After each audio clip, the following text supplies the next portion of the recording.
appreciate your time. I know you're busy because, well, it took me 6 months to get on the schedule on your appointment, but no, it wasn't that long. Yeah, well, Ashley guards you. Ashley for making that happen, and I'll pat myself on the back for following it up because, you send a request and then you don't hear anything and you don't want to be a pest, and then next thing you know, you drop the ball. So well, I'm glad to be here. I appreciate it, man. Yeah, I appreciate you, my friend. So tell us a little bit about, like, I don't know, start at the beginning, the day you were born.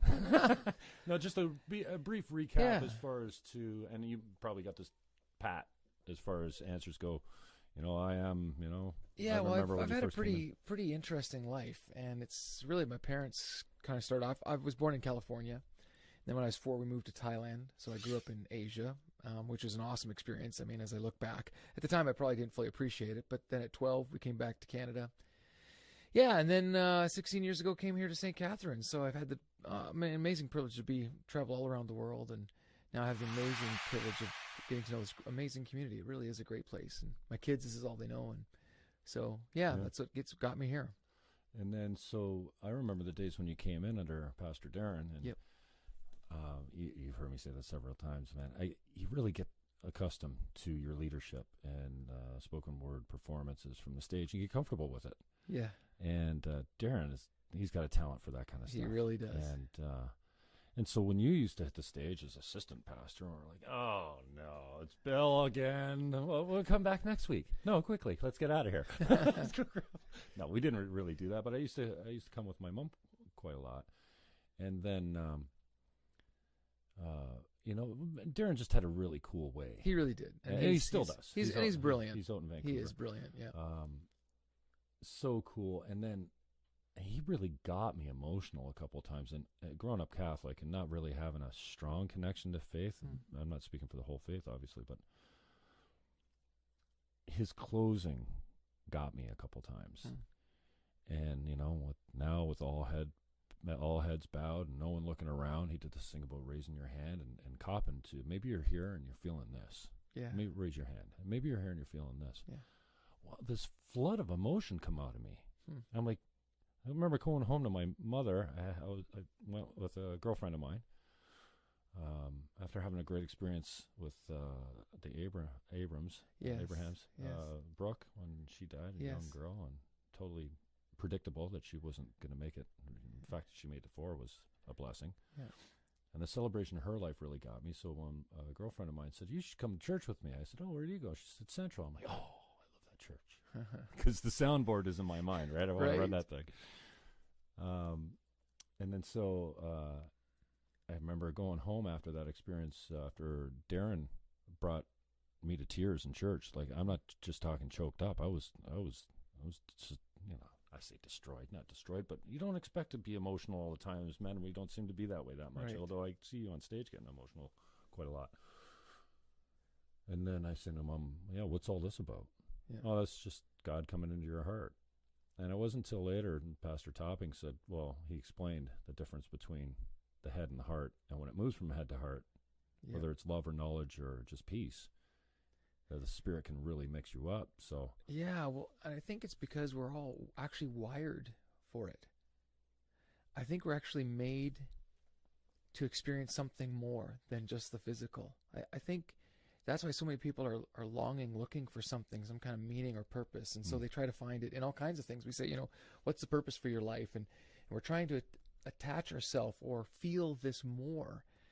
And I think it's because it's in us. It's the way we were made. And so when that part of us becomes alive, it's almost like it lays dormant, and then all of a sudden it comes alive. And when that part of you is fed and becomes alert, it's like, whoa, there's a part of me that I didn't even know existed. And that's when it really happens. That's the coolest part. Mm-hmm. Now, speaking about, feeling comfortable with your pastor, and then sure, and I kind of joke, but I think a lot of people feel that it's like, oh, well, the main guy isn't here today, and I'm going to have less of a message. And then, what have you done to bring your game around? Because now when Darren comes back, I love you, Darren.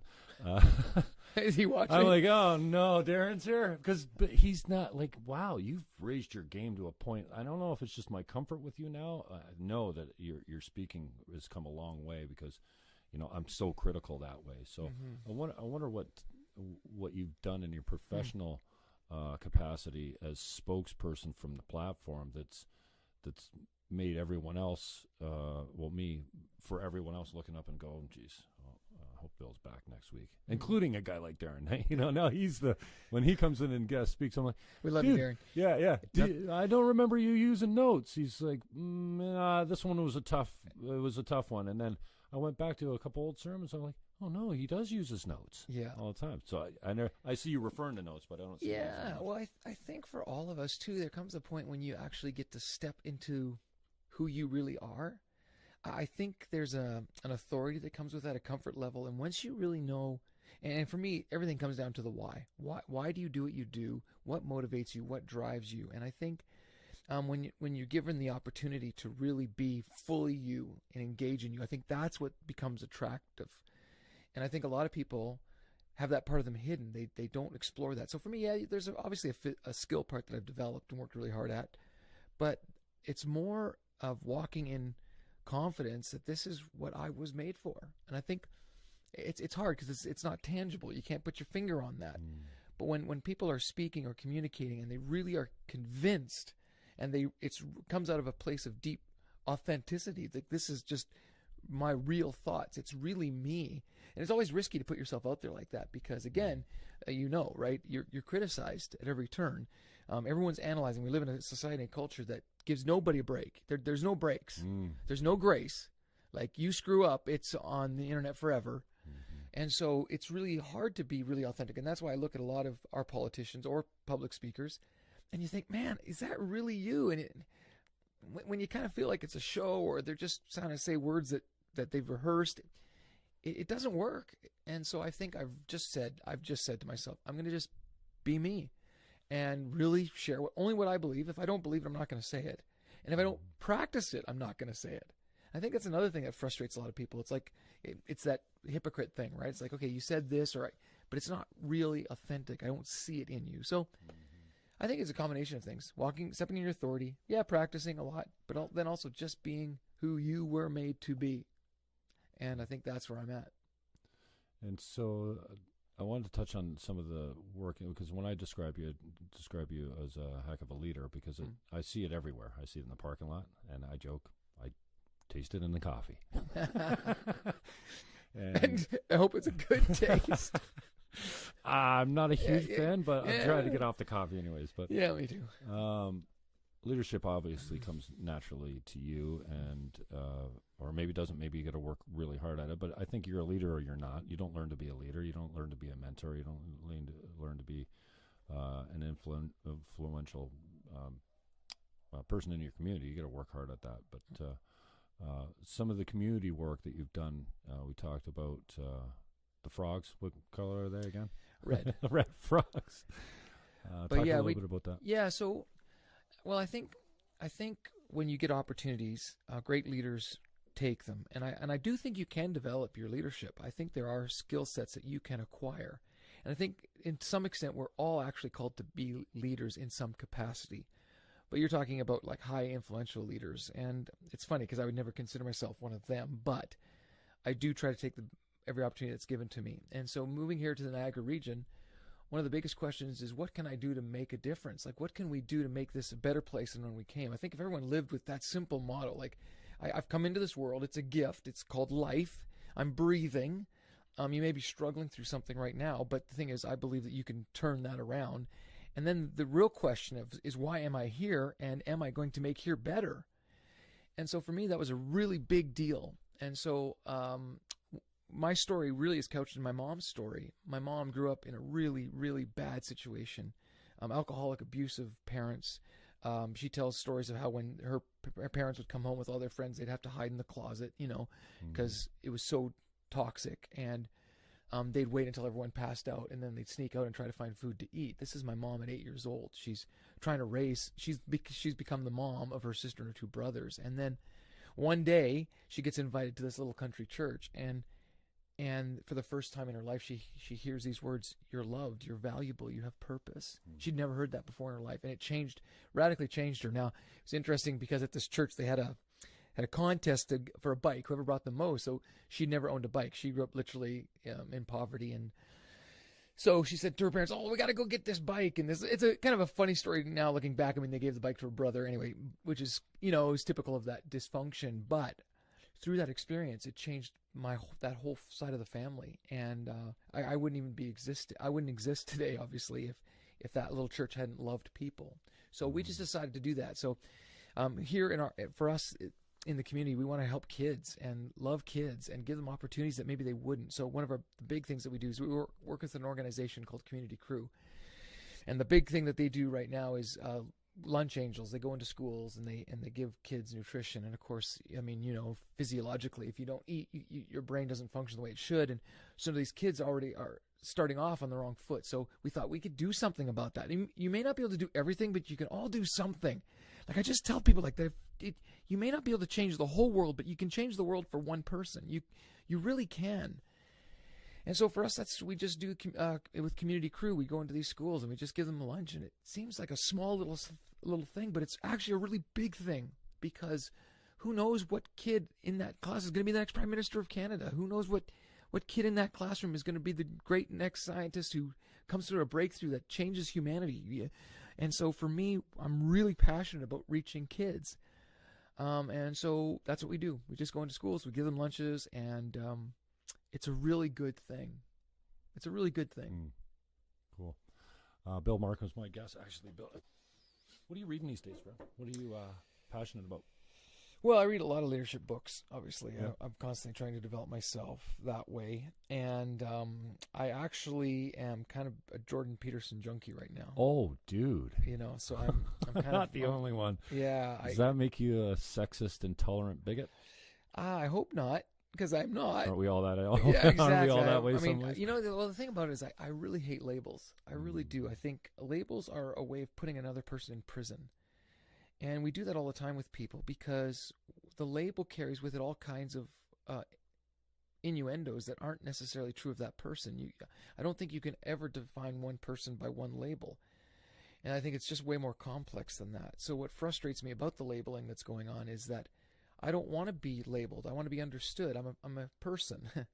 And so, yeah. So I think that's one thing I think a lot about is, how do I break down labels and get to know people? And what I've learned is if you actually take the time to hear a person's story, there's beauty in every story. Sometimes you just got to dig really deep, but there's something in everybody that's worth listening to. Everybody has a story. And so, yeah, so that's some of the things I've been reflecting on. What's been the draw for Peterson? New information? Because I think, me, you're thirsty for knowledge all the time, trying to... Yeah, well, first of all, I think he's brilliant. Mm-hmm. And I think he has a deep conviction. I love when somebody's really passionate and to who they are. I think he's just decided, you know what, this is what I am and what I believe, and I'm going to share it. And I think there's something really powerful about that. There's a lot of people who just jump on bandwagons on and off. There's other people who find their identity in other people. But when you find your own identity and go, this is who I am, and that's awesome. I love that. And of course, I love some of his thoughts. He does a whole series on the Bible, which I've spent my whole life studying, and I find his interpretations fascinating and interesting and different. So, so I've been watching a lot of that. The psychological significance of the Bible. I mean, walking with Noah was profound for me in so many ways, and I just love. At some point early on in that podcast, and I think I've listened to just about everything he's done, and to a point. And some of the videos and podcasts multiple times, because he's highly intelligent, and his language is a little bit above what I'm used to. Right. I understand it, but sometimes I have to hear it a couple times before, and sometimes I got to look up a few words. Yeah. And so when he made the comment, there's probably a dozen or 1,000 things that you're doing right now that are keeping you from becoming a better person, and these things. Yes. And there's an equal number of things that you're doing that you're not doing that you should be doing. Yes. And it was just so simple. He's like, stop doing the things you know you shouldn't and start doing, if it's smoking, okay, there's an addiction there. Let's pick something simple. Yeah. And this idea and these memes of clean your room. Right. This idea, and I'm about halfway through 12 Rules for Life. It's a lot easier to read than his first Maps of Meaning. It was deeply psychological and kind of technical in some spaces. But clean your room before you go out and try and change the world. What gives you the right to think that you have any purpose fixing anything when you have your backyard's a mess? Yeah, there's dust bunnies under your bed. Well, exactly. Well, Jesus said it this way, take the plank out of your own eye before you look at the little speck in someone else's eye. I think what I like about him, too, is that I think a lot of people who are religious separate the sacred or spiritual, whatever, and the material, the tangible. And they see these as two totally separate entities. But I think what I like about Jordan Peterson is he's actually marrying the reality that we're these holistic beings. I think there is a psychological element. There is a practical element. I love that part of it, that actually we're a complete being, and how you are as a being impacts everything else. So get that part right. I love that. Yeah. What do you are you hearing a lot in his presentations that you're going, oh no? Is there anything you disagree with wholeheartedly as far as what you've grown, what you've known to be true? Yeah, I don't know if I would say that so much. I think my approach to everything is to be really open-minded, and my approach is to hear what the intent is. And so, of course, in any presentation, even my own, I'm sure there are things that you could say, oh, you could pick that apart, pick that, I don't like this, I don't like that. And of course you're going to find those. But at the end of the day, if you can respect a person for what their intent is, the motivation with the driving force. And so I think, yeah, to be honest with your question, I haven't found anything that I'm like, oh, I can't take that at all. That's completely disgusting. There's nothing like that. Mm-hmm. You're not easily offended. No. Well, I think people who are easily offended are actually people who are really insecure. And they're insecure, and so anything that threatens what they would deem as their being, then they get all uptight about it. And I think when you come to a place where you're actually secure in who you are, then you don't get offended. What offense can happen if you know who you are, right? Great point. If I call you a term that you're confident that you're not, correct, then it's like if I call you gay or a lesbian or something and it doesn't apply, then you look at it with bewilderment. Correct. It doesn't offend you. Correct. But if I call you stupid, correct, then that's something that you've been told that your whole life, or you're not quite confident of your intelligence, then it triggers. Well, that word triggered, but that's a great word. Well, that's a great word, because you know my story. That happened to me when I was a kid. I had a teacher who called me stupid, and I actually believed and lived in that lie, because what you believe actually manifests itself. And so I believed I was stupid, so I struggled all the way through school, and then something clicked in me after high school. And I said, you know what, that isn't true. And actually, that's the empowering reality when you know, okay, someone calls you something or says something. Okay, your first reaction shouldn't be to retaliate. Your first reaction should be, okay, what if that is true? And you sort through that, and when you get to the point that is true, you deal with that and go, okay, I can correct that, or I don't want to correct that, or you just go, that isn't true. And so I came to the realization that isn't true, and everything changed for me. I went from barely passing high school to like a high honor graduate from university. Wow. Yeah, it was weird, and you think, well, what happened? Because of a lie that you bought into. 100%. Well, self-created almost. I mean, you had a trigger, you had some starter growth fertilizer, but then you perpetuated that lie. Well, there's power in your words. It's fascinating. The Hebrew word in the Bible for the spirit is ruach. And when you say it, if you put your hand to your face, you can actually feel the force of it. It's this idea that your words carry this force, this power. And that's why, in my opinion, God's word is so powerful. And people don't understand that. When you can read it or you can listen to it, but there's power in spoken words. So when you hear truth, that's what you were talking about with how you felt with Darren. You hear something and it elevates you. It's like, wow, that's a possibility that I hadn't thought of before. And I think that's the power. Power of speech creates possibility or crushes. It elevates or it diminishes. And so for me, when someone says a word to me, because I get words at me all the time, some very nice and kind, and others not so much because of what I do. Right. I go, okay, what if that is true, and what can I change, and what is not? And then you're right. There is no offense. There is no offense when you can live that way. Mm-hmm. Staying with Peterson, I've been obviously drawn in to all of his work, and I think he puts it best. People came here for the controversy because it was the pronoun issue. I think that drew me in first, or drew me to the. I saw him on Rogan. I think I'm a huge Joe Rogan fan, and it's kind of inspired this long form interview, commercial free type of. It gives me an opportunity to really go in depth and get to know the people I'm talking to and the subjects. But Peterson's teachings on the Big Five personality type has got me really digging deep into it. And I'm partway through his future authoring, the past authoring, future authoring program that he does, and I think he claims it's got about a 20% reduction in dropout rates with high school and college students. Knowing who you are, who you were, and what happens if you stay on the same path, and what you can look forward to.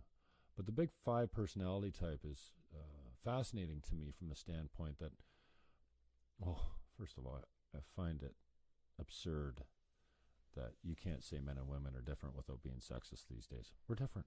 Mm-hmm. Now, that doesn't mean one should be discriminated or treated differently. We should be treated equal, but not equal outcome, not quotas, which we're seeing all the time now.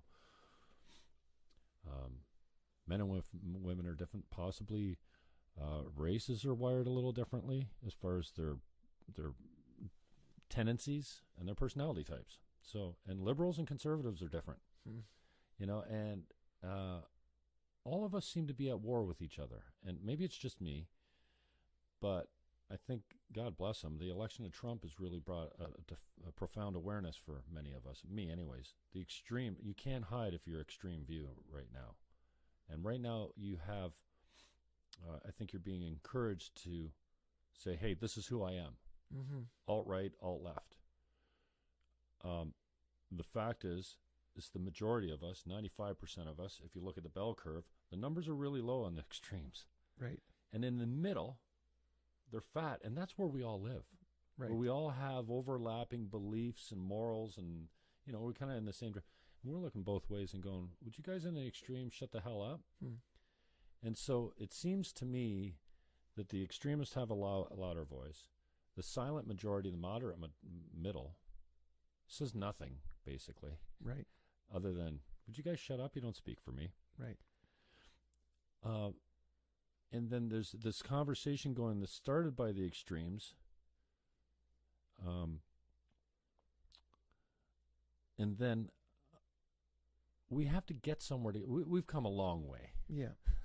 Right. As men and women, as races, as Christians, non-believers, as whatever has divided us in the past. I think somebody had said the other day, I'm a member of a inferior race, the human race.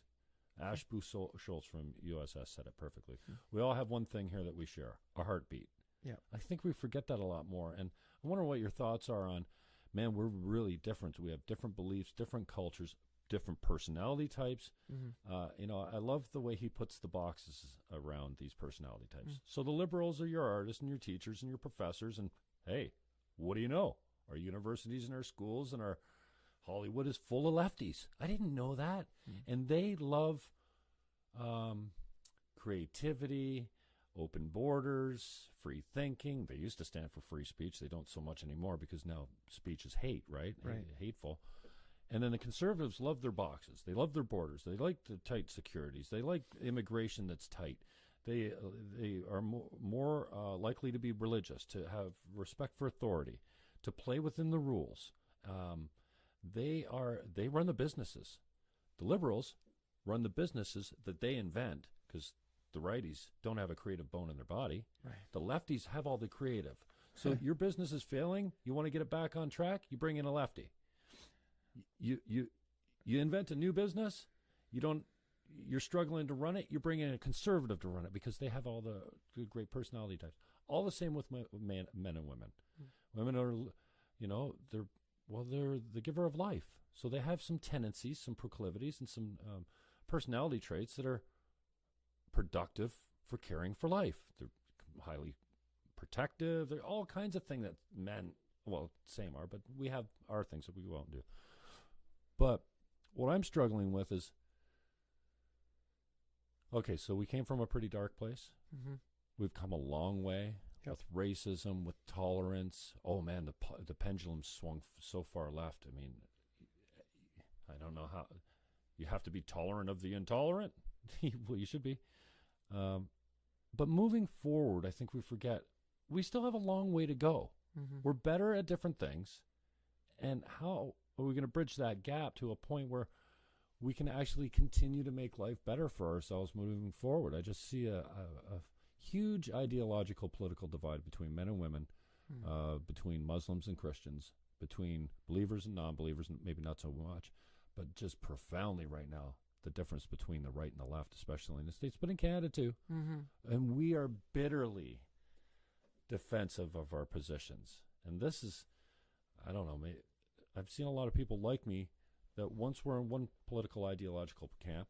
I've been a lefty for a long time. Yeah. Now I'm swinging so far right, I'm going, go all right, Doug Ford, undo everything Kathleen Wynne has done. So I wonder what your thoughts are on closing that divide and bridging the gap between what seems to be, a more divided population all the time over what we believe and who we are. Yeah, I think we need to learn to celebrate diversity while being unified around purpose. I think, and I know that sounds complex, but what I mean by that is, in order for anything to move forward, you are going to need different perspectives and different skill sets. And so this is why I hate labels so much, because it puts people in boxes and it gets them working against each other rather than for something greater. And I think the greatest aspects of being a human, when we're at our best, is when we're able to put aside our personal preferences to accomplish a goal that we could not accomplish without each other. I think that's when we're at our best.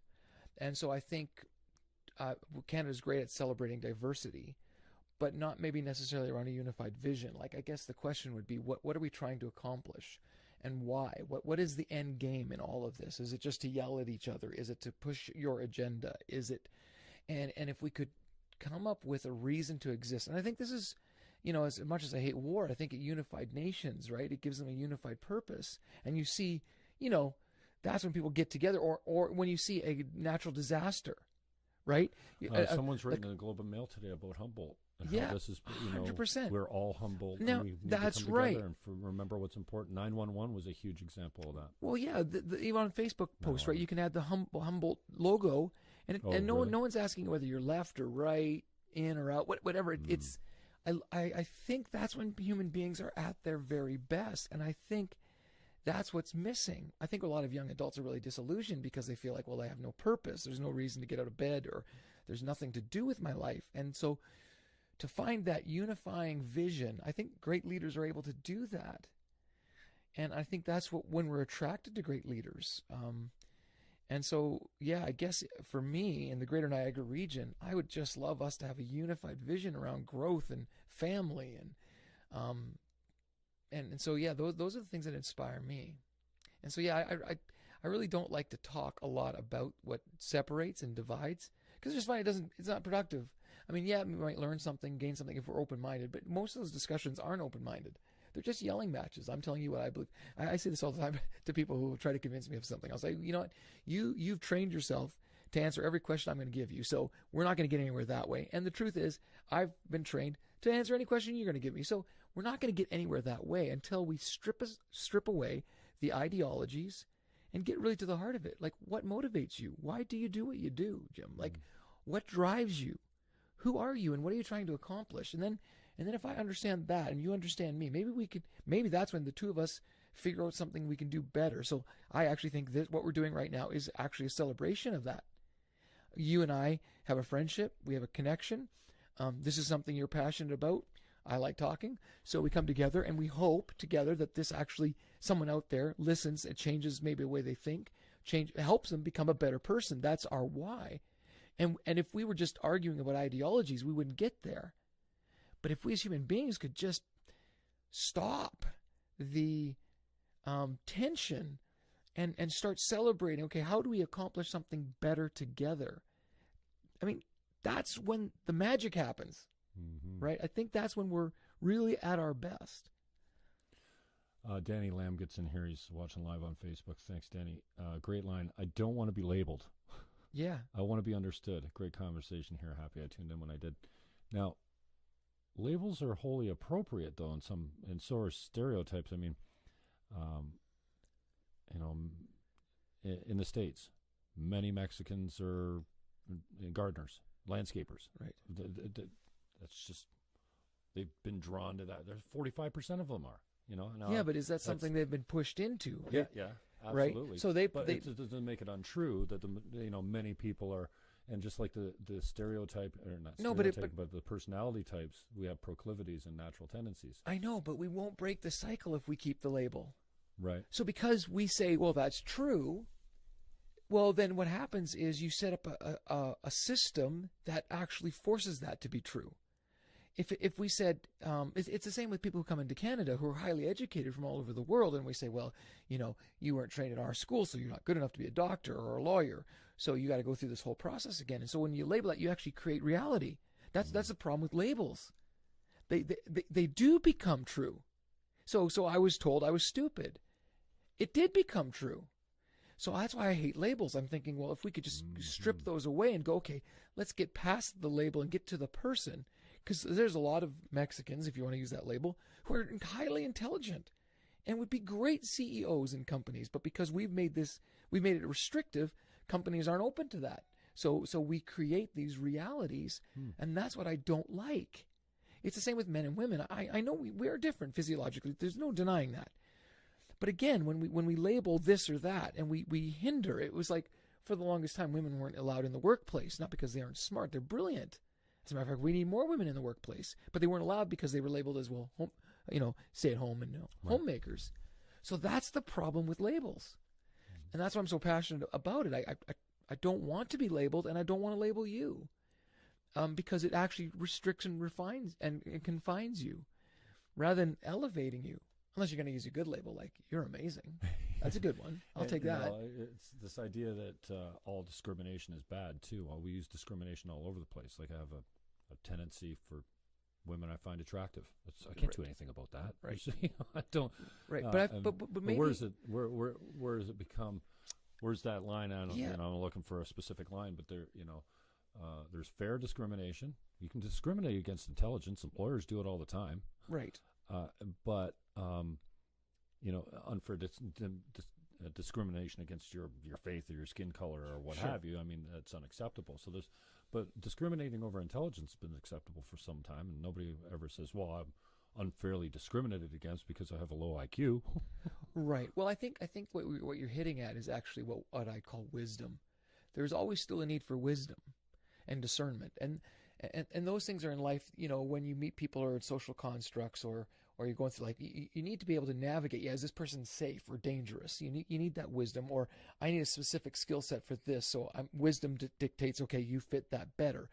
I think wisdom elevates. Wisdom is appropriate. It's discrimination. It's when it's unfairly put on you that, right? And I think that's where I prefer the word wisdom. You must use wisdom to navigate life, because there are dangerous, toxic people, and there are situations you shouldn't get in, and there are certain people who deserve to be in certain spots than others. That's just wisdom dictates that. But when you're not allowed to be in a position because of discrimination, or you're not given opportunity, that's the problem. I think this is what Jesus came to fight against. I think he came to fight against any time we restrict and define and limit human beings. And I think that's why he was called a friend of sinners, because he was willing to elevate people beyond the social status that had been put on them. Labels were common in his day. Oh, you're this, you're that. And he actually saw people. And so he offends people all the time because he's hanging out with people. You're not supposed to hang out with that kind of person. Why? Because here's the label. And he's like, well, but they're a person. And I think that is the secret sauce. If we could see people honestly the way God sees people as incredibly valuable and incredibly worth investing in and listening to, I think we would change the world. I really do. You spoke about common purpose. What do you think we could rally around? And I guess you got to rule out love your brother. I mean, everyone should be doing it. I think we're not very good at it.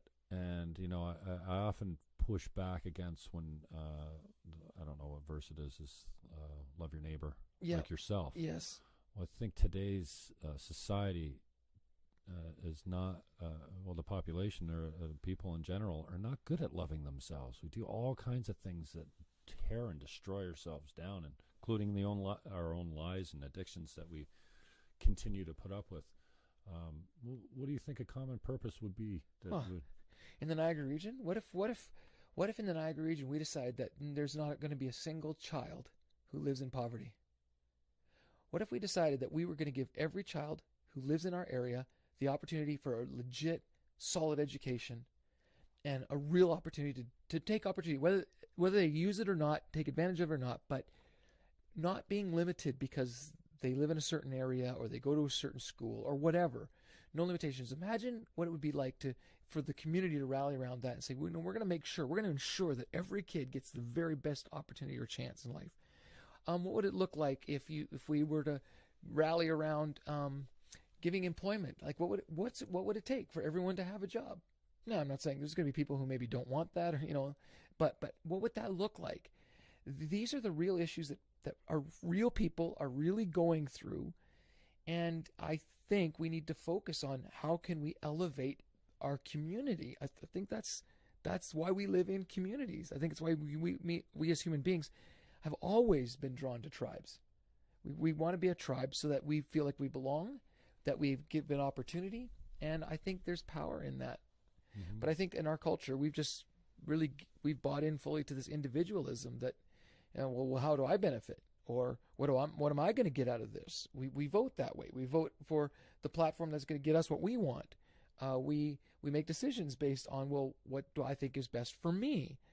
And at some point, I think this is why Jesus said you have to die to yourself. At some point, you have to go, okay, the world doesn't revolve around me, and I've been put in a community, and so how do I serve others? And there's no better example. No one can argue this. There's no better example than Jesus at this, at serving people, loving people. And I think that's why people were attracted to him, and I think that's why they killed him, because people are threatened, people who want power, people who want their way, people who don't want to give in. They killed those dreams. But that was a setup. That was all planned. He came here to die. Yes. We didn't have a choice in that. Well, we were putting him down. But again, I think it was because he had to model something for us. We can't understand things that we don't see. And so how do you understand what it means to really love someone enough to die for them unless you see it? And I think that's the power of the cross. I think there's all kinds of stories around that. We create all kinds of narratives around why he did that. But I actually think it's because we need to see it. And he said, okay, I'm going to show you the full extent of love. I will love even to death, and show you that even doesn't stop love. And so that's why what's so cool about it is that, I believe he rose again, whether you believe that or not. And that this community now, you can't dispute, it's spread all over the world. There's this ideology, or if you want to use that label, which I hate, all around the world. And I think that's the power of it. That's the power of it. Mm-hmm. So I think we, in the same way, we speak, we manifest, and then we perform based on what we've created. And if we created a new narrative where I'm going to help wherever I can, I may not be able to do everything, but I can do something, that would be powerful. Now, you touched on tribalism, which is something else I've tried to study to get to the bottom of. We certainly came from tribes. 100%. We know it well. We even see it in chimps, our closest DNA relative. They practice war. They don't have religion. They practice war and genocide, kidnapping, murder of the males, and I think I've come to understand that we've come out of our tribes, and there's a deeply important thing about having a tribe, right? And this is why from what I understand, veterans come back and struggle with PTSD. Great. They miss their group. That's right. And they come back and they have a hard time managing without it. And now, as we've come out of our tribes, and I think this is proper, and maybe you could tell me your thoughts on it, we pretty much put the focus on individualism, maybe collectively, but the value is down. The way you can, it's kind of when people say I'm oppressed, well, you have to keep dividing it down. And Peterson has done a good job. Well, I'm black and I'm single, and I'm black and I'm single with kids, and I have black and I'm single with a mentally handicapped kid. And the more you go, and basically you come down to the individual. But now, in today's day and age, I feel like we've been being pulled back into our tribes, which can be wholly dangerous again. Whether it's a conservative tribe or a political tribe or a sexual tribe, as far as men and women, or I'm trying to understand where we're going with this, because we've come out of our tribes. We understand the value of them when we were there. And then it seems like we're being pulled back in, but we're getting pulled back in a way that doesn't seem to be helpful. Yeah, right. Well, I think, again, because a tribe is formed because we have a deep need to belong. We find our identity in belonging. And so we craft our social construct around things that we identify with. So tribes are supposed to give us belonging. Tribes are supposed to give us vision and direction, security. And this is why we form tribes. And so I think you're right. We still need those things. The challenge with individualism is it doesn't feed those things. And the other problem is now we form tribes, but we form tribes around what we're opposed to as opposed to what we're for. If we could form tribes around what we were for. So I think this is actually the power of the church, or what it's supposed to be. Whether it achieves this or not, and I know there's a lot sometimes that it has failed in this, but it's supposed to be a place, and this is what we've worked at Central really hard to do, a place where you can come, no matter who you are, no matter what your background, no matter what your story, and you can belong. You can belong before you even believe that we're going to accept you, your story, we're going to listen, we want to be a part of that journey. And then, yeah, as you belong, you start to unpack, these are the things that we believe, the values that we believe together that actually we think elevate all of us and elevate the community around us. So I think that you're right. There is a need for tribes, but there's dangerous tribes and healthy tribes. Dangerous tribes are those who identify themselves by what they're against or opposed to or labeled. And then there are tribes who go, okay, let's figure this all out together, that everyone actually belongs and everyone has a part to play. And what does that look like? I think that is what I think Jesus had in mind when he created, so to speak, the church. And yeah, we've not done a good job of that, but I think that's the intent. Tell me a little bit about the growth of Central Community Church as far as, when you came in. How many people do we put through that church on an average weekly basis, would you think? Over 2,000. Okay. And what's a packed house look like numbers-wise? We can realistically get about 1,000 people in one sitting. Okay. Yeah. And how has that grown since you've come in, even under Darren? Have you seen the numbers go up? And then more importantly, and we talked about this a little bit in men's group, and please don't let me forget, something that I just find so helpful and interesting and supportive. What do you gauge what's your metric for success? Sure.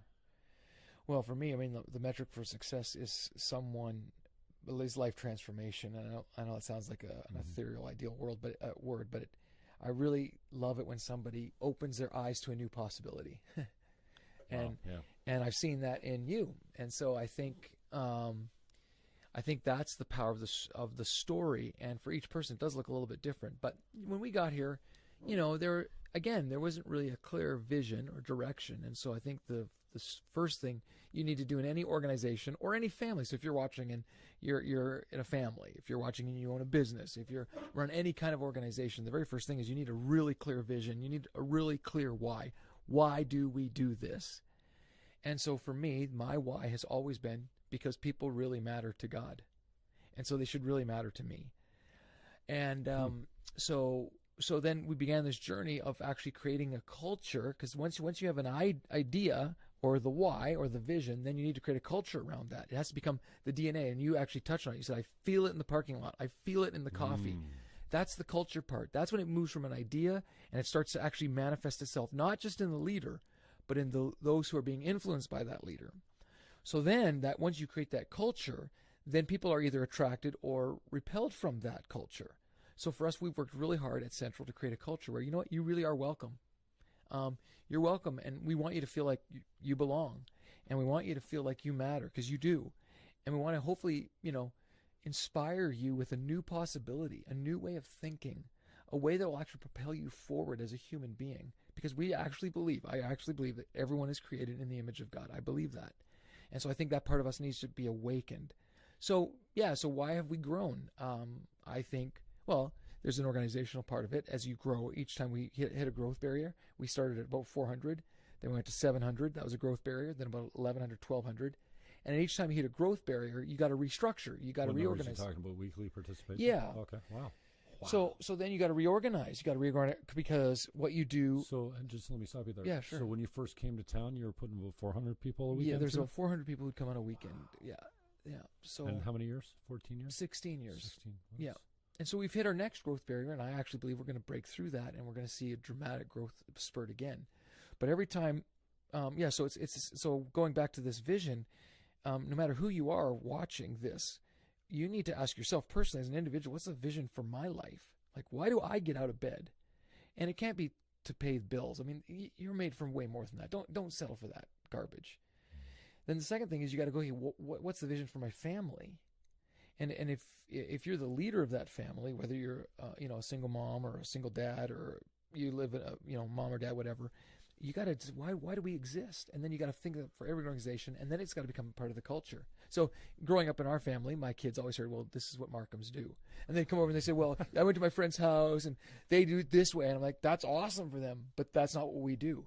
So you really create a sense of value and belonging, and I think that's why Central's grown, to be honest with you. And how do you you ever attend other churches' services around town? I'm very good friends with a lot of the pastors around town. I wonder what your take would be on how the service, because that's the public presentation. Sure, of, correct. What draws you in or doesn't. How Central might be different, because I've seen a shift, and there's been a huge shift in me as well. To I don't know this Furtick style, for lack of a better term. People that don't know Stephen Furtick, the pastor at Elevation Church, again, charisma, deep, a good-looking young guy with game who doesn't just read from and he's got a style that's really like he gets wound up. Yeah, he and does. I love that. I don't know why, because I'm not a rah guy. I've never been when it comes to church. But do you think there's a new communication style, or a new, I don't know what they call it, as a cross between celebration and entertainment? I don't know. I know what you're saying. The old school guys will go, oh, yeah, well, it's not. Christianity isn't all about the rock and roll show. Yeah, I think the word you're looking for is relevant. And relevant can look different. That's the great thing about that word.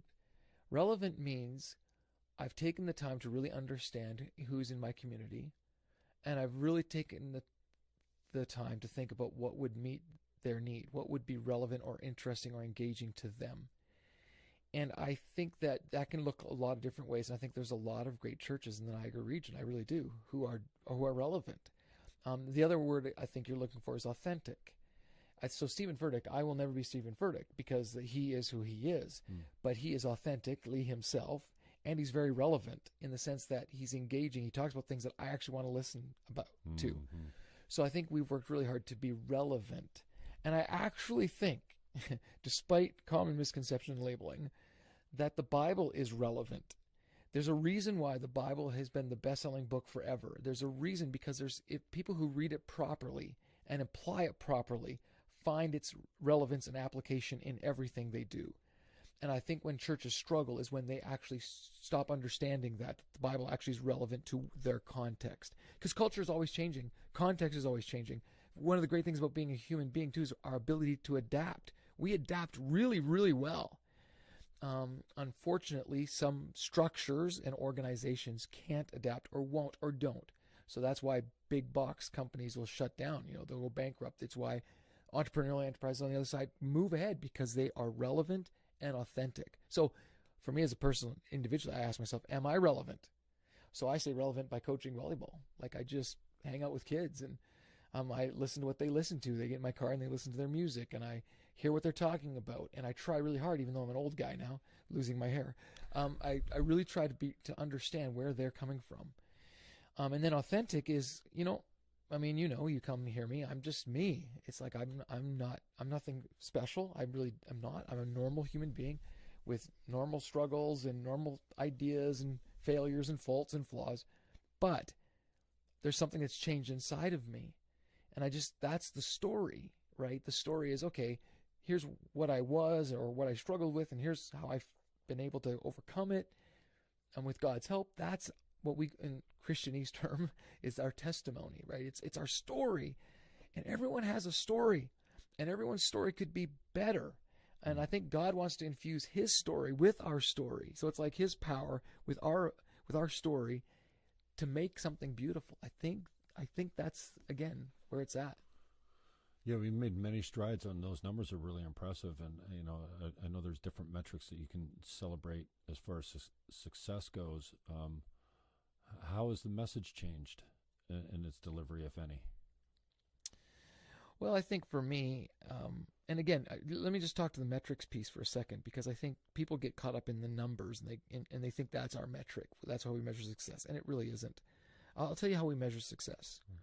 We measure success by every story of someone's life who's been radically changed. So, Jim, you are actually a part of that.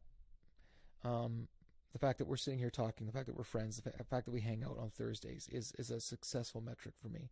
I think of our buddy Peter, who passed away recently. Yeah. And Peter, this Dutch guy, and used to yell at us from his balcony in the parking lot because we were too loud playing the music in the parking lot when we were doing kids events. And then one day his granddaughter comes to our church, and her mother can't bring her. So she asks her grandpa, "Can you take me to church?" And he's like, and he walks in, and he said, he walks in, and the very first thing he felt, and the only way he could describe it was love.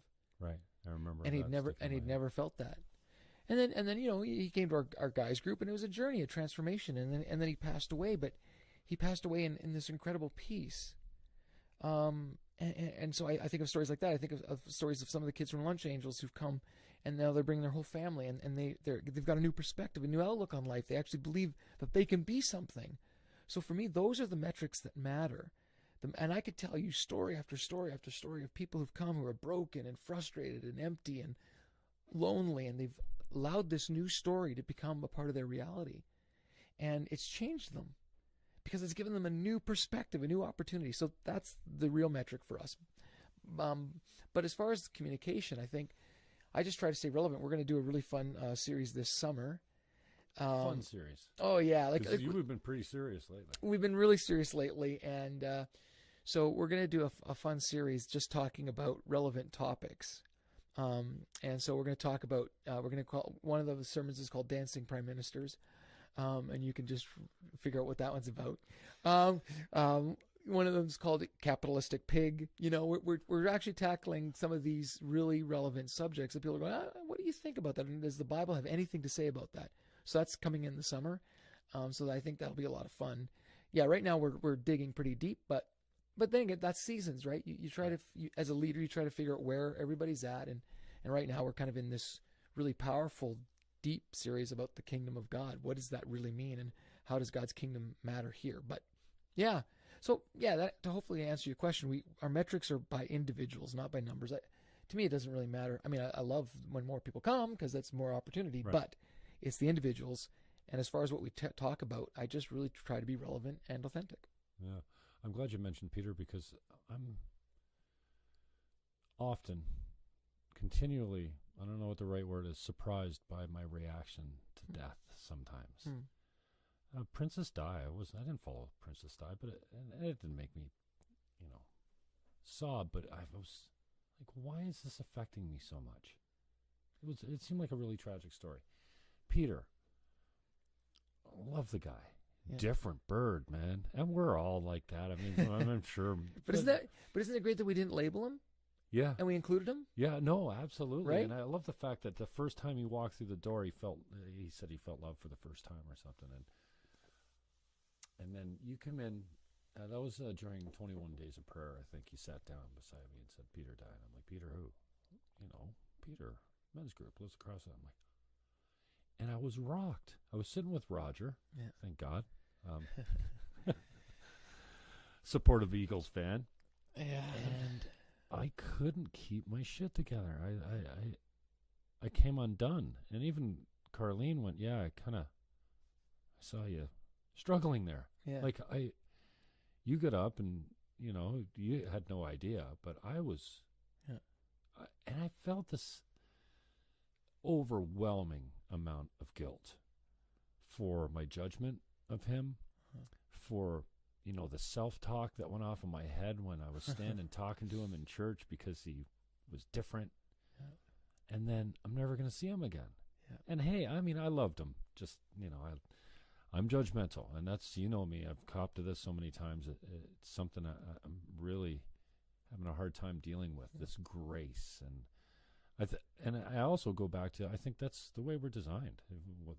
We came from caves. Yeah. We had a color. Another tribe had a color, and when they came up against each other, they didn't say, hey, come on over and let's break bread. Yeah. They murdered each other, Yeah. genocide, until one of them was gone. Yeah. And so I wonder, you do this an awful lot. Yeah. As far as, it is your job to be at the bedside of a guy like Peter. Yes. And I know that, I did my mother's eulogy. I just went into business mode. I went up there and I kind of did what I had to do, and then I sat back down and lost it. I wonder your thoughts on common threads of people. I just have a strong interest in people that are there at the last moment. My mother died in my arms. Right. That's only, I don't hope that I have all too many of those experiences, but you've been there when their last breath has been taken, what? Hundreds of times? More? Yeah, maybe, yeah. I wonder what they're talking to you about. We all have these people that say, well, you know what you don't talk about on your deathbed? Yeah. Well, you've been to so many of them. Yeah. I wonder if there's a common theme or thread or Yeah. dialogue that I know, you must have some of the similar dialogues, but what comes from the dying that must strike you?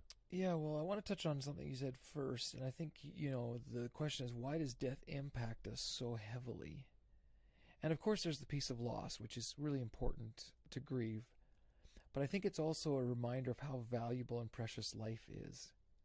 And then guilt is actually a normal part of the grieving process, because I think we realize, man, did I make the most of my life or my opportunity in that moment? And I think rather than a curse, that's a blessing, because it just puts a perspective that every moment does matter, and every decision you make does matter. That's how precious and valuable life is. But when you're with people in the end, it's interesting. What's interesting is not so much the person who's dying, but the people around the person who's dying. Oh, really? Correct. So when I have found that when someone is at peace with themselves and they're dying, and their family and friends are all around, there's actually, it's hard to explain, but there are two totally different realities. One is almost celebratory, because it's been a life well lived, and there's family and friends around who are celebrating what that life meant to them, and that's a beautiful, beautiful thing when you live a life well. And then there's the agony, the discord, the distress of a fractured and broken person, and people trying to reconcile how they're supposed to feel about this person they didn't really even like or love or didn't reciprocate that. And so I actually think in death, it's honestly just a reflection of our life. And so it's an encouragement to live really well. And when if you've never actually stopped to think about how you're living, please do. Please stop and consider, is there something more for my life? Please stop and consider that it does matter. It really does. You do matter. And I know you might be sitting there and thinking, who cares? Nobody cares about me. It's not true. We do. And we may not be able to do everything, but we can at least give you opportunity to experience a different perspective. And I think that's why at our church too, where so many people are actively involved, like, when you come on a Sunday, you're involved. You help us with video switching, and you say, man, I love when I do that. Why? Because that's being alive. It's when you're actually taking whatever you're good at and contributing to something greater than yourself. You're really alive. It's when you live totally cloistered to yourself and only think about yourself that you actually rob yourself of this beauty. So I think at the deathbed, you see how a person lived. It's reflected in the people around them. And of course, there's some people in the end who are panicking. They want to make sure that they're right, they're going to the right place or whatever. But I think that's just simply a reflection of the life you've lived. So live well. That's what I take away from it. It's strange to think of as the deathbed as being a beautiful place, but I think the first time I was exposed to it was my fiance at the time, our uncle Aldo Mantini, who was the inspiration behind Wellspring Niagara. Okay. And Mantini picked up, we didn't have a cancer support center, and Aldo's, he had to go to Hamilton for treatment, and took him quite often, and she picked up the ball from the business standpoint as far as like making it important to her, because it was important to Aldo. And they're Italian family. Yeah. And that room was for lack of a better word, beautiful. Right. And I felt privileged. I didn't know Aldo all that well, but he was such a good soul. 31 years old. Right.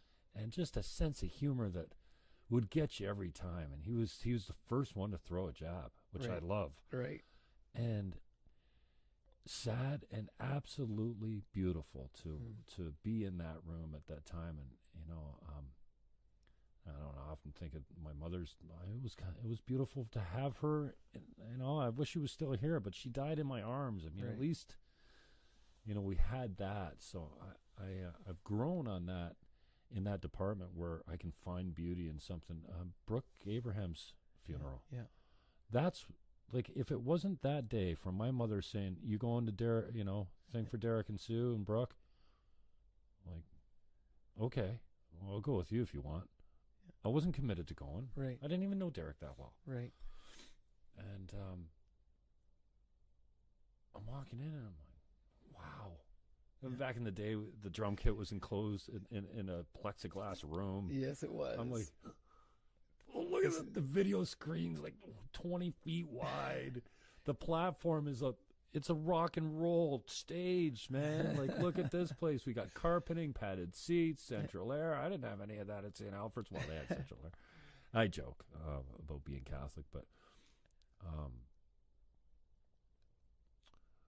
and now I completely brain farted on where I was going with that. But just the beauty of being in that moment with a life that's being celebrated. Yeah, and that's going back to the celebration of life. And without that, I'm not triggered to go back to Central when I know my girlfriend of the day says, "Well, you should come to church with me." I'm like, "Oh yeah, where's church?" Central. Oh, I love that church because I've been there, and I remember Hank Stram, I think his name was, on our dart team. His service was at Pleasant View. They had a 3-piece, one guy on violin, guitar, and like, I loved Hank, and he always teased me as he was an older guy, and he always had this thing of like teasing me. I won't tell you what he used to tease me about. And that was the first time I was like, that was beautiful. Because all the funerals I had been to, it's not so beautiful. Right. There's so much, obviously, it's heartbreak and stuff like that. But that's, thank God. I mean, that was what brought me back. Yeah. And so I'm grateful for that experience, for sure. But well, and I'm just constantly reminded, because I do see death, but I also see birth. I mean, we have lots of baby dedications, and I think that's just the cycle of life. And I think it actually forces you to ask the deeper questions about life that very few Canadians actually stop to think about. We're just so busy. We're so busy doing things that don't really matter, that we don't ever stop and think about the things that really do.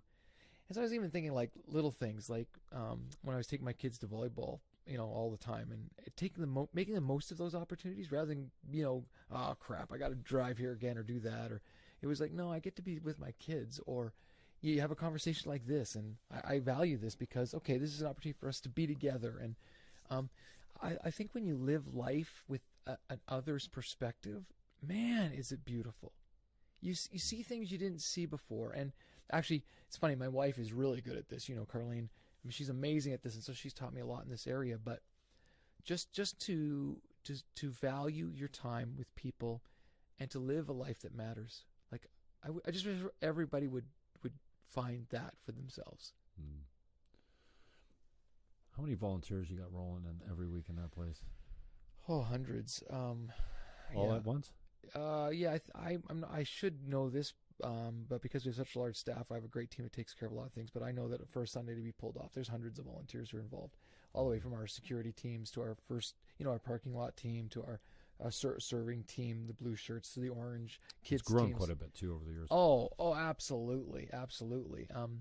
And so yeah, we've actually grown past our capacity, and that's why we're building out on York Road, and hopefully that starts soon. But yeah, I think if you come and experience our volunteers, they love it. And why do they love it? I mean, who in their right mind, like think about it this way, for our musicians, who in their right mind gets up on a Sunday, 5 o'clock or earlier, earlier, to get there for 6 for rehearsal, and stays till 1, and these are young people who like to sleep in or whatever. And I think it's because when you tap into purpose, it fires you up. Like, I've never, honestly, when I've had purpose in my day, I've never had a problem getting up out of bed. It's when you don't have purpose. And so here's the thing. How do you create purpose in everything you do? Because not everything in life is necessarily driven toward purpose. You may be stuck in a job that you don't think there's any purpose in it, or you might be, stuck in a life situation that you don't think there's any purpose. And I would challenge you on that, because I would challenge you to open your eyes and look around, and the purpose is actually right there. You just don't see it. And so I can remember when I was working at Boston Pizza as a service manager. That was kind of my first gig, and I saw purpose in even the tough one. They called me the Terminator because I'd take every table that no one else wanted, and the reason I did that was because I thought I could find purpose in that, and I got more. It ticked everybody off, because I'd take these hard tables and get a tip. They'd say, "There's no way they're going to tip," and I don't want them, and I take them, and they would. Why? Because you gave value. You simply listened and saw the person. And I learned in the service industry that if you value people, people respond. So there was purpose in it. Did I like working until 2 a.m? No, not always, but I found purpose in it. And I found purpose in closing, because after we'd close, we'd all sit around and talk, and I could have these really cool interactions with my team. I found purpose in it. And so if you find purpose, I promise you, it's not hard to get out of bed. And it's not hard to work hard. I work really hard. And that's why my schedule, sorry it took me so long to get here, but I work really hard, but it's because I find purpose in everything I do. Everything I do. Coaching volleyball, I find incredible purpose in that. It's not about winning gold medals, although that's fun. We do. Just throwing it out there. But 8 or 10 of them. Yeah, exactly. But counting? it's because there's purpose. I love being with those kids. So, man, when you tap into that, and I think, honestly, to be totally honest with you, that's why, in my opinion, following Jesus is the way to go, because he gives you purpose. You can't read the story of Jesus and not see that everything he did was purposeful, and you can't hear the words he spoke and be challenged to live a life of purpose, and you can't try to follow in his example without that driving force. And so, yeah, I just wish everyone would have purpose. And I'm glad you brought that up, because it seems to be the underlying commitment that, in my experience with the volunteers. I volunteered first. That audio board is the first thing I saw when I walked in that church. And I'm like, every time I see an audio board like that, I want to run it, because I don't know how to run them. And so that's why we have paid experts to do that. Yeah, I can't. Maybe it might have been Ashley, my first point of contact with that kind of stuff. And it was her or Brenda, I'm not sure. But anyway, I got slotted. Okay, you're going to meet Derek. At this time, you're gonna stand beside him on the board. And then so I show up. Derek is another great leader that I got a ton of respect for. He doesn't pull any punches. He's a communicator. You know where his head's at. You know what his underlying commitment is. Perfection to his, as far as an aim or a goal. Oh, absolutely. Obviously, we Well, you should miss the mark all the time. I know, but you should always strive for your very best in everything. Absolutely. Yeah. So I'm standing through the service, and he's like, okay, so you can watch the next couple services from the booth, but the way we do our volunteers is we start them right there. And he points at camera 1. So if you want in on this deal, you're going to learn camera 1, and then we can talk about where you want to go from there. Yeah. And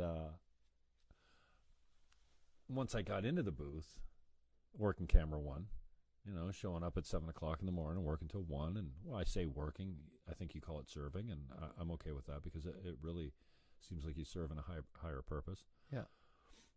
And then Mark was running the video board at the time. I'm like, hey, what's going on over there? What's that thing?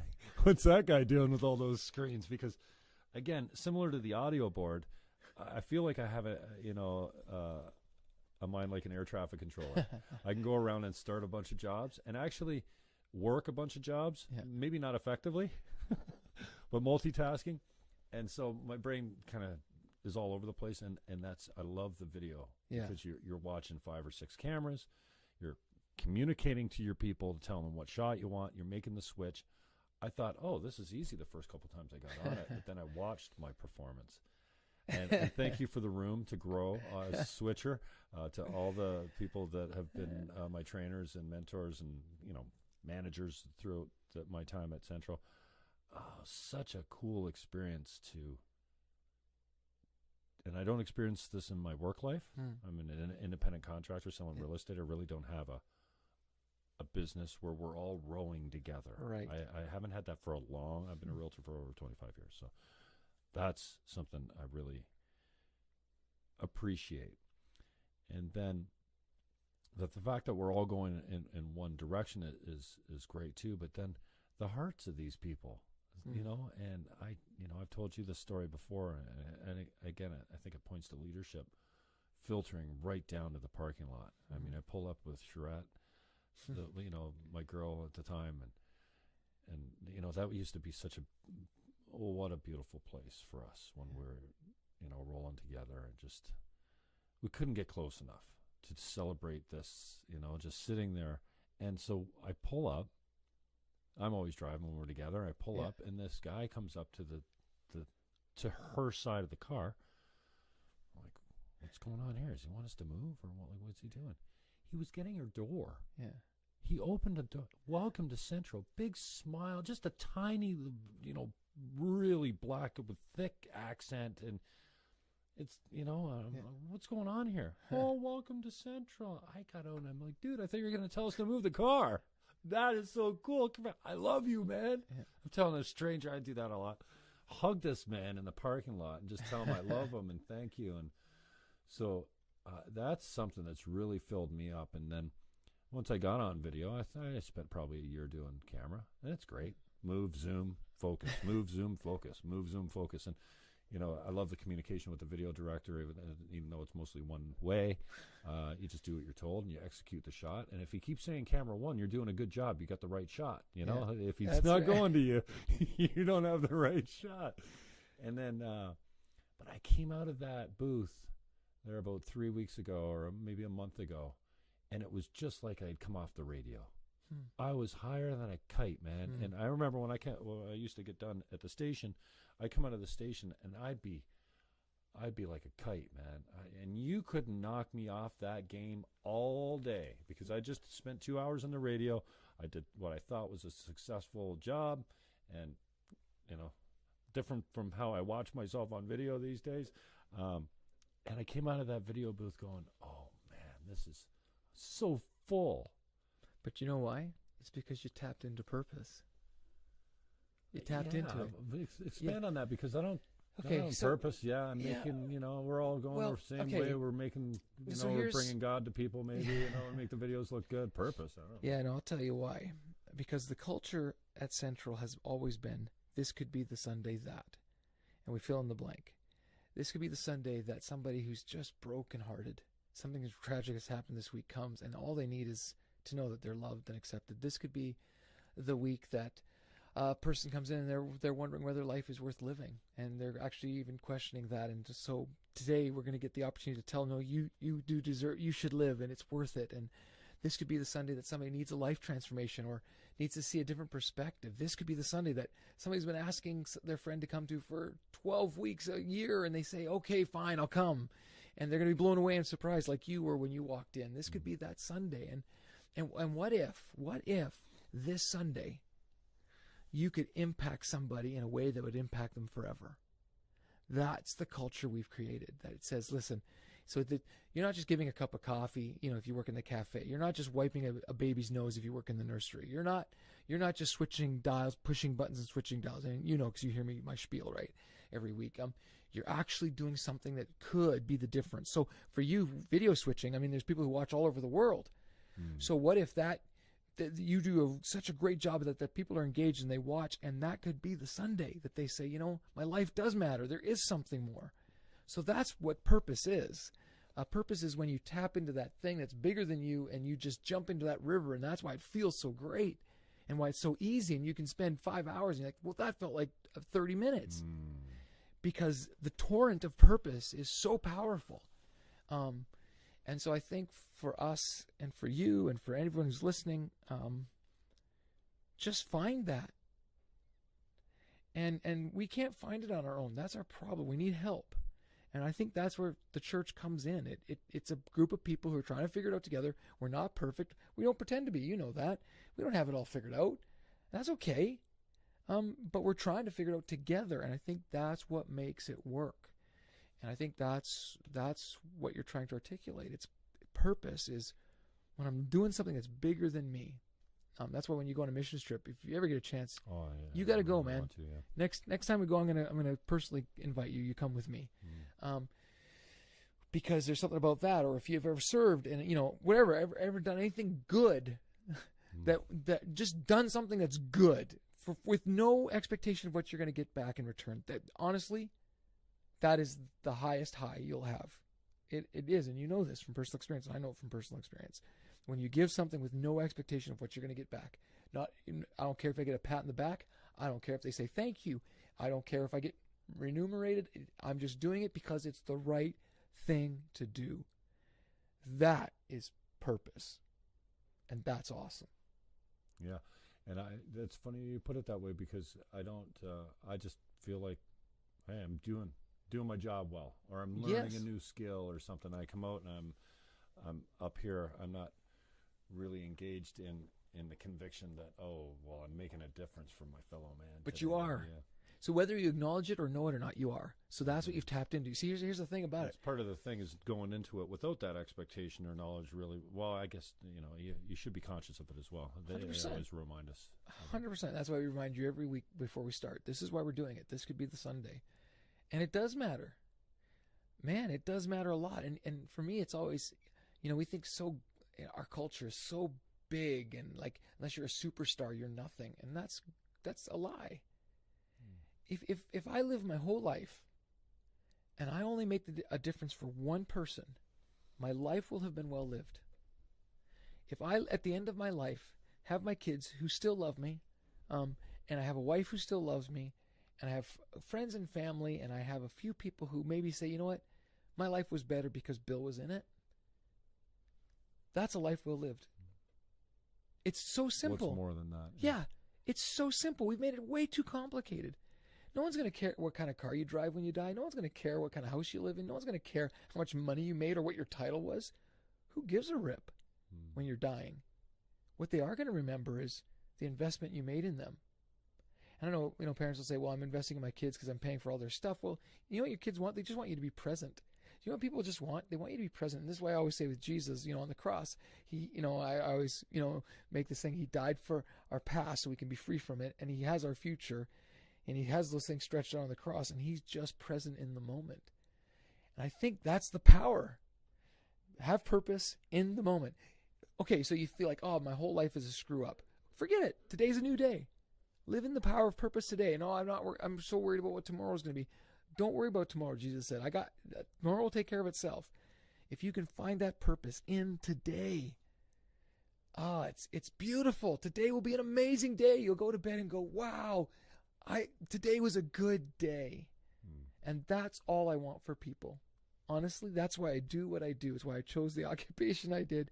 It's why I get fired up about every weekend, and I get fired up about every day, because I have an opportunity today. I don't know what it's going to be. I don't know and that's not out of my control, but I can make the most of every opportunity, even if it's, being really kind to the server at the restaurant and giving an extra tip, or whether it's, acknowledging someone who no one else acknowledges, or helping someone who can't help themselves. Whatever that looks like, every day you and I are given an opportunity to make this world a better place, so take it.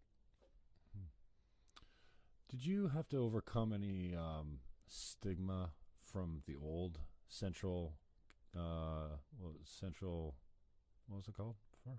Oh, Central Gospel Temple? Yeah, exactly. I mean, because it was Elam Tabernacle before that too. It's almost 100 years old, yeah.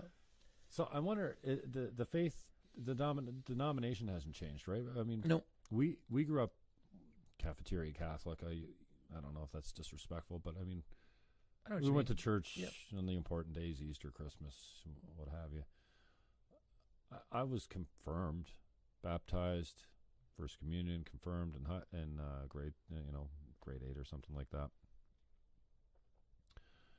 In the North End, we used to run from the bus, right? Because if you got on the bus, you were going to come back a changed person, for better or for worse. Yeah. They had candy or something, and they were ruthless recruiters. Yeah. You need this, and my dad used to call them Bible thumpers. Right. And he managed a vending division at a local company, and he had a couple drivers that were just and I think that left a bad taste in his mouth. Yeah. The way they came onto him, sure, as far as what he needed and whatnot. So, and it was kind of a fun thing when you saw that. Oh no, right. And I tell it as a funny story now because because I think it was just one of those things that we grew up with as a kid that was kind of a fable, or kind of a misrepresentation. But I wonder, we used to call them, well, they're born again. Yeah. I don't hear that term much anymore. Now right. I hear Pentecostal, but it's the same thing. So I'm wondering, obviously you've come a long way, and the style of preaching has changed over the years, and come around to this modern, very communicative style. Yeah. And you've heard me say this many times. I become the guy that people, mostly girls lately, call me and go, "Hey, Jimmy, you still go to that church?" "Yeah." "Okay, well, the last one I called, don't ask, but can I come with you one week? And what time do you want to go? Yeah. And how about this week?" Yeah. And so I bring them, and they're like, it's not what they expect. Yeah, no, and that's great for me because, I take them with no expectations now. Right. Because I'm not trying to. Yeah, exactly. I don't look at anyone and go, "You need Jesus." Right. Or "You need this."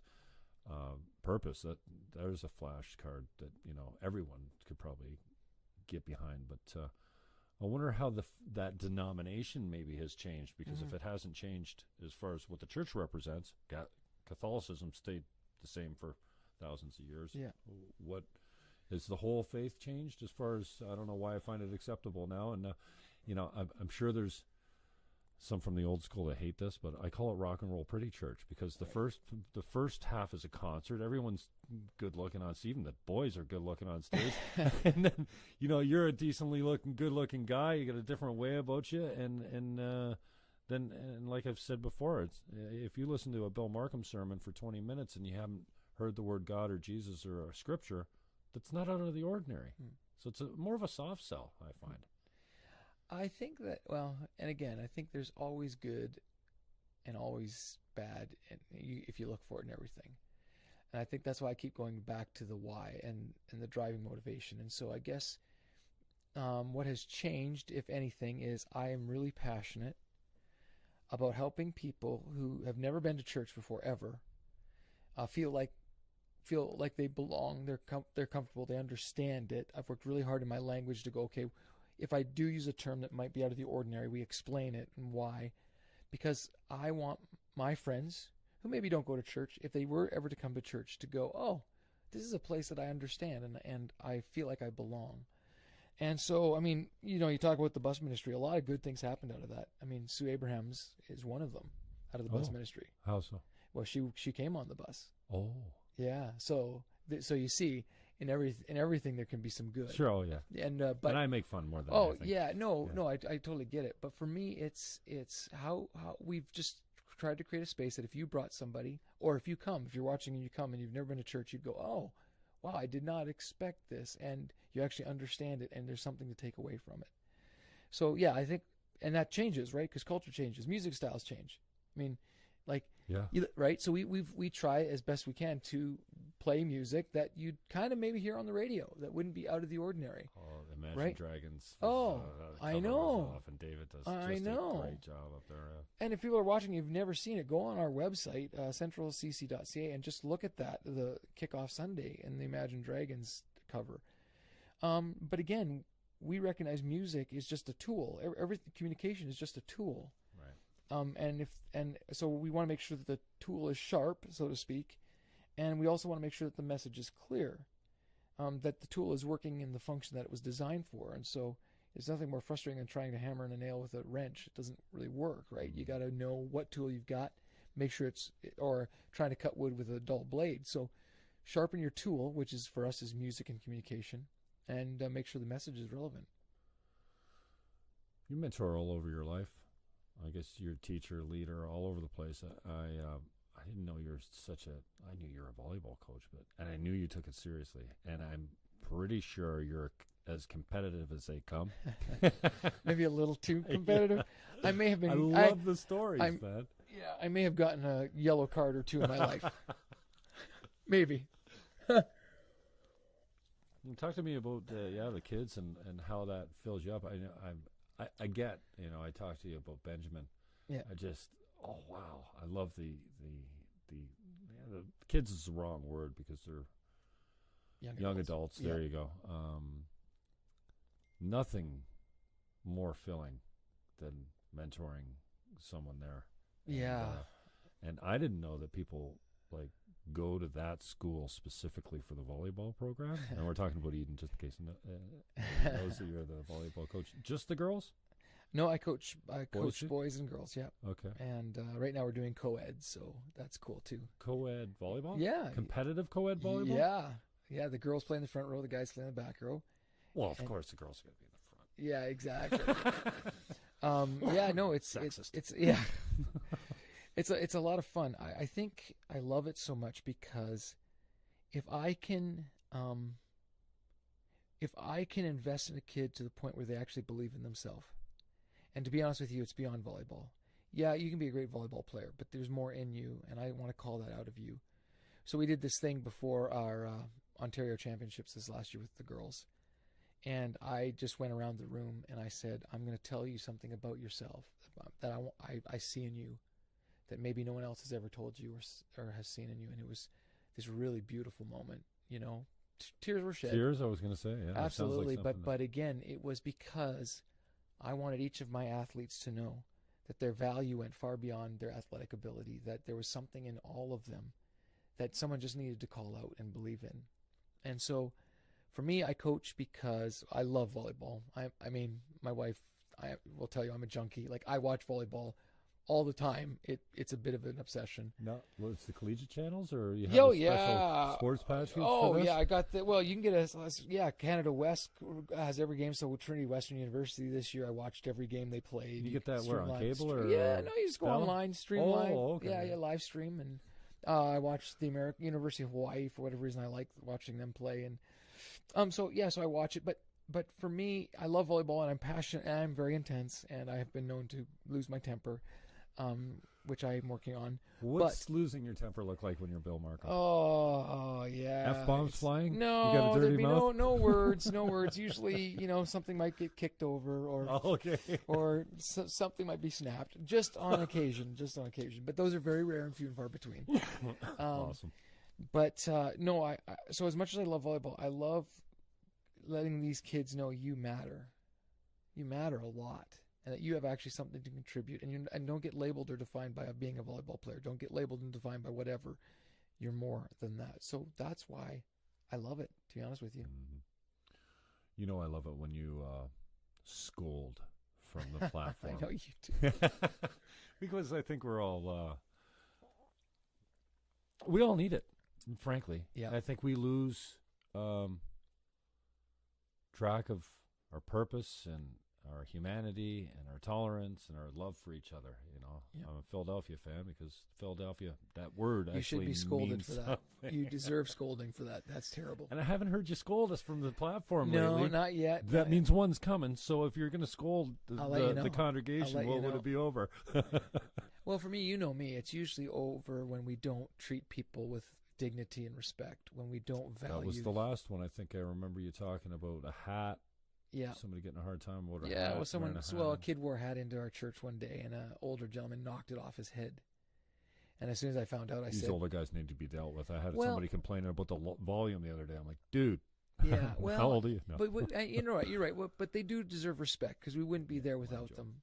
Mhm. So it's not a generational thing. It was just this, and same thing with tattoos. You know, for a long time that was a big deal. Really? Yeah. So I was like, Oh, come and on. you spoke about it this week. Yeah, didn't you? I did. I said, listen, it doesn't matter.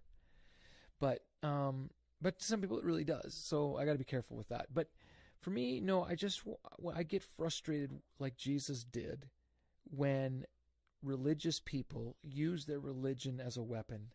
I really don't like that. I often will take a Bible and I'll say that this book was meant to elevate people, not crush them. When you use it this way, you're not reading it, you're not interpreting it, you're not applying it properly. Yeah, you're right. There's the conviction part, which you like. That, like, yeah, we need to do better. But that's still an elevating element. It's not. So hopefully, when I scold, it's so hey, we can be better, as opposed to you all suck. You know, you're terrible. You're whatever words we use, labels we use. But I like this idea that we try to elevate. So, yeah, when I get frustrated with people, it's because I've heard, they didn't treat someone with respect or dignity, or they were exclusive. We try to really hard to be inclusive. It doesn't mean that we don't have our core values and convictions, because we do, and we won't compromise. As a matter of fact, we're not getting a government grant this summer because we wouldn't compromise on some convictions, and because we refuse. You're not alone in that. What's that? You're not alone in that department. That was a Trudeau thing. Across the board, yeah. For the summer jobs program. Correct, summer interns, and so we just by our own convictions. We felt like, yeah, freedom of speech and freedom of religion should apply to everybody, including us. Like I agree. No one should be discriminated against. No one deserves to be treated with prejudice, including us. And so, yeah, so we have our values and we stick to those, but we want to be inclusive and invite everybody into the conversation and into the journey. And I'm wide open to talking to anybody about their belief and why they believe that and respecting that. And at the end of the day, everyone does have the right to believe whatever they want to believe. And we're not going to change that. I mean, we're not fighting that. So we just like to open up another possibility, have a conversation about another idea. Maybe you had never thought of this. And so that's why I think, you talk about my communication. It's like, I want you to think about this, and because it's worth thinking about. And yeah, so I think that's what makes us kind of unique, maybe. Mm-hmm. Can you speak to the new build at all and how that kind of came upon you, and how difficult it's been to stay on the path and stay convicted to something? I mean, there's got to be a whole bunch of question marks at the beginning of like, okay, how are we going to pull this off? And exactly. So Yeah. York Road is a new build, and I know there's been some processes that, need to be detailed out as far as before you break ground, but yeah. So it came out of this conviction, actually. I really wanted to create a space that would meet the needs of the community. I think sometimes when we build churches, we build a church that really only serves the church, and sits empty most of the week. And I kind of think that's a waste, in my personal opinion. So we did need space. So as part of necessity, we've outgrown our capacity. We just can't grow anymore in the space we're in. And people, I mean, if you've been in the parking lot, you know how hard it is to get in. Is the parking lot more than the actual building? Yeah, the parking lot is our biggest challenge, and we only have 4 acres there, so we've maxed out every possibility we can. We looked at all kinds of things like parking lots and tiered parking and all that stuff, and it just wasn't viable or feasible. So we bought land on York Road, and we're building a new space. But the cool thing about this new space is that where we're going to be sitting in the auditorium on Sunday is actually a performing arts center with a gym floor, so that during the week there can be all kinds of activities for kids after school. There's openings for We're going to be concerts. sitting in like movable chairs. Yes. Oh wow, Yes. that's different. Well, it is different, and I'll tell you why. Because it's rooted in this philosophy that it's not about me. And so, I mean, I can sit in a movable chair for an hour if it means that kids are going to get an opportunity to play throughout the week, right? And again, when you're rooted in purpose, then you go, oh, that's why, right? It's not about me. Good. Thank you for the reminder, because I really wanted the cushy theater seat, tiered level. I wanted that, but it's not about me. So yeah, so every Sunday night, all the chairs will go away. It's a gym floor. Kids will come in and play, and we'll do after school programming, and we're going to do daycare, and we're going to actually do things that reach the community. So we're building a space that serves the community, and I'm really passionate about that. And then yeah, so that's underway. The shovel should go in the ground pretty soon. We're almost there, and then it'll be about 18 months to build it, and then we'll move in, hopefully before my 50th birthday. That's my dream, my vision. What's the price tag on that shiny new functional piece of equipment? It's not a small price tag. And the amazing thing about our church family is that many have stepped up and been very generous because we needed them to be. And so we've been able to raise a lot in our capital campaign. And honestly, I can't thank the people enough who've dreamed big, because something like this does cost a lot of money. And then, and then the rest we're just going to try to work out some creative investment ideas and thoughts. And so, yeah, it's a big price tag. But again, when you have a purpose, and if it can reach the community, and I remind myself, if it can reach one, just like someone reached my mom, changed her life, then it'll be worth it. Mm-hmm. Yeah. Tomorrow morning, where are you going to be at 7:30? Well, I'm normally at Guys Group. Okay. But tomorrow I'm actually driving up I have district executive meetings, so I'm going to miss you tomorrow morning. Okay. But I am at church every Thursday, usually 7:30 for Guys Group. Yeah, let's talk about that. I'll be there. Yeah. It's awesome. Man, how long has this been going on for? And you're right, it is awesome. And at least 5, maybe 6 years. Yeah. We meet every Thursday morning. I went out with a girl over a summer, and it's great to get perspective from someone that doesn't know you all that well. Yep. And I remember it was Wednesday nights back then. That's right. And I come out of there, and I call her. I'm like, blah blah blah blah blah blah. On and on. She's like, "Here, listen to me. You listening? Don't stop going to that group." Yeah. And she was a believer, but and she had a couple beautiful kids that were great kids, and I never had known her to go to church. Right.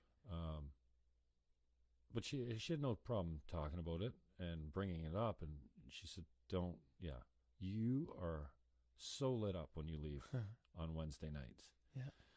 And I remember I haven't seen Johnny around for a while, but he stopped that place. Like, it felt like the earth stopped for a minute. Yeah. Like the ground shook or something, and I remember going, "Whoa, did you feel that?" And I kind of consider myself the new guy. Yeah. Even though I will accept that, I have taken a leadership role here and there, and I love to,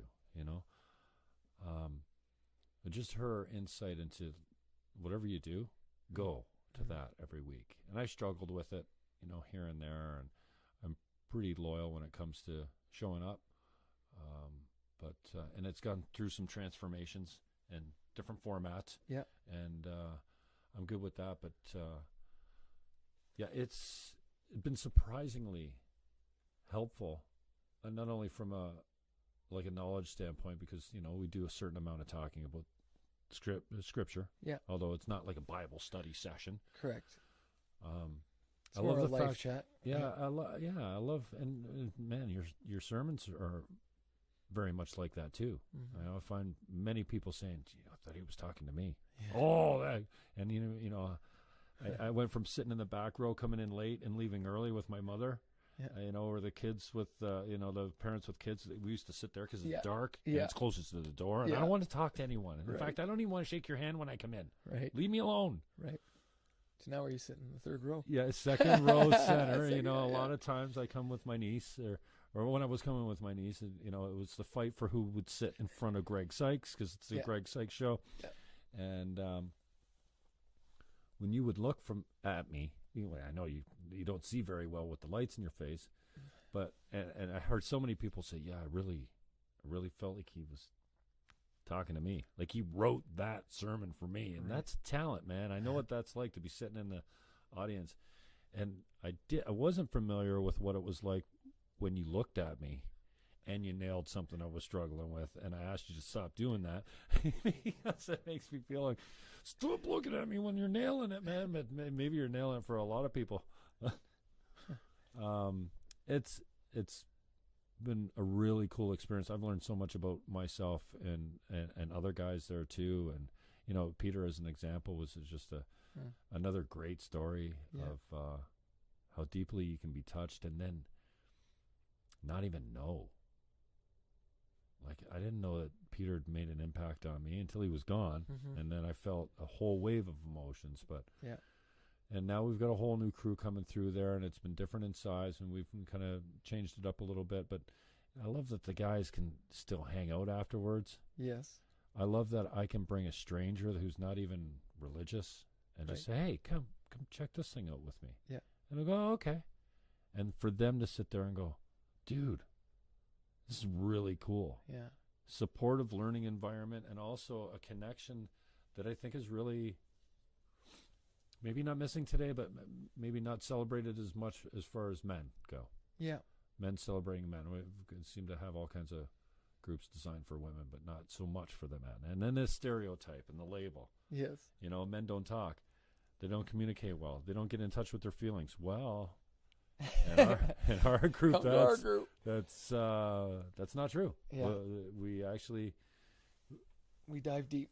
And we get vulnerable. Yeah. And we get honest and truthful and just say, I'm a broken down car on the side of the road. I need a tow truck. Somebody help me out. So well, I think that's a good analogy, because I think it's like an electric car, right? An electric car has a battery that runs for a certain time. You got to plug it in again. And I think we all need those places where we can plug in again and just, refuel our battery, so to speak, or recharge our life, be reminded about what really matters. And I think that weekly connection point for you is that it's that charge up again to go, okay, I can do another week, and so I think there's a lot of power in that too.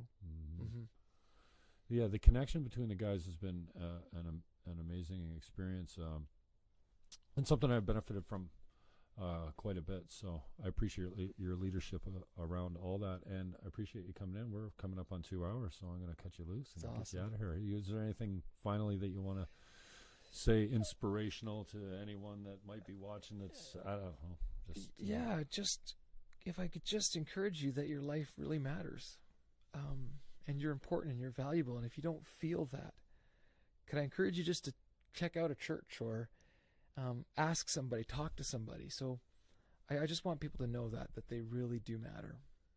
They matter to God and they matter to us. So thank you for letting me be here. It's been awesome. It's always fun talking to you. Yeah, I appreciate it, brother. Yeah. Thanks for the time and coming in. And it's been great. And good, we'll miss you on Thursday, but we'll see you next Who's Thursday. coming in? Johnny's coming in. John Gallo? Yeah. Okay, cool. Bill Markham is my guest. He's the lead pastor of Central Community Churches. If you're watching on YouTube or Facebook, you know already, but that's my old radio upbringing. Tomorrow, Sandy Annunziata, he's the chair of the NPCA and regional counselor for Fort Erie, elected in Fort Erie. So we're going to have some pretty good conversation with Sandy Annunziata tomorrow. Pick up where we left off with Dave Barrick on Monday. So thanks for checking us out. We'll talk to you soon.